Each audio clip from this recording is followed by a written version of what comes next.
Hello everyone, welcome to my channel. I hope everyone is having a wonderful day. Before starting the video, please go ahead and hit the subscribe button and give this video a like up. Claire Grace didn't start her journey in Genoa City with roses and sunshine. She entered under the worst of circumstances, tied to a kidnapping plot orchestrated by her twisted Aunt Jordan. Once her true identity as Eve Nicole Howard, daughter of Victoria Newman and Cole Howard, was revealed, Claire's life took a dramatic turn. Instead of being cast aside, she was embraced by her newfound family, especially Victoria and Cole. Since then, Claire has worked tirelessly to prove herself. Whether it's working as a junior executive or bonding with the Newmans, she has consistently chosen the path of redemption. Viewers have watched her apologize, take accountability, and struggle with guilt. Her budding relationships with Summer, Harrison, and even Kyle have added new layers to her growth. But redemption in Genoa City rarely comes without resistance. Enter Audra Charles, seductive, ruthless, and completely devoid of guilt. If there's one woman in Genoa City who knows how to manipulate power to her advantage, it's Audra.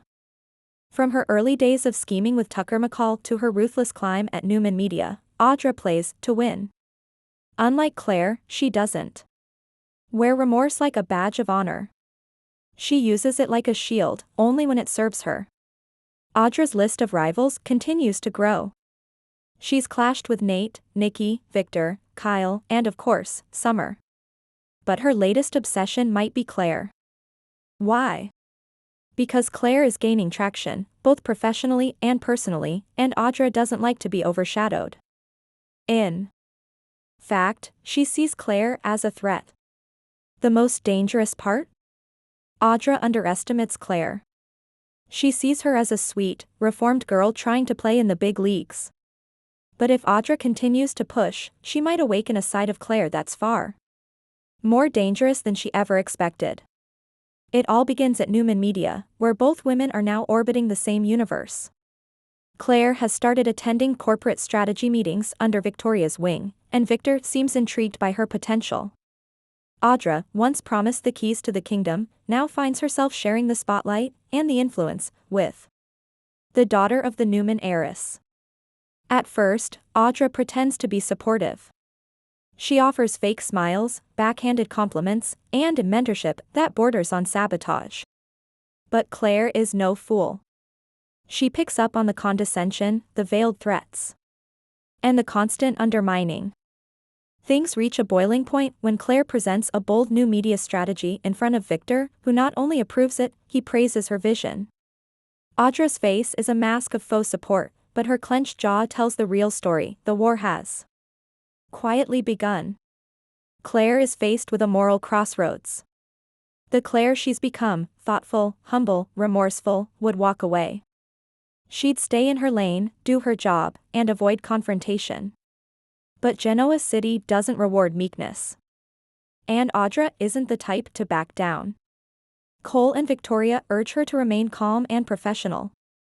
But Nikki, who knows how power struggles work, warns her to keep her eyes open. Even Nate, who's shared similar run-ins with Audra, advises caution. But it's Summer who finally speaks the words Claire needs to hear: "You can't beat Audra by being nice." This becomes Claire's turning point. She realizes that to survive and thrive, she may need to tap into the darker instincts she's tried so hard to bury. Not become Jordan 2.0, but evolve into a stronger, smarter version of herself, one that can match Audra's fire with fire. Once Claire decides to stop playing defense, everything changes. She starts learning Audra's tactics, reading her reports, tracking her moves, and exposing her contradictions. When Audra tries to take credit for a marketing campaign, Claire presents undeniable evidence that it was her brainchild. Then, Claire begins building allies, quietly and strategically.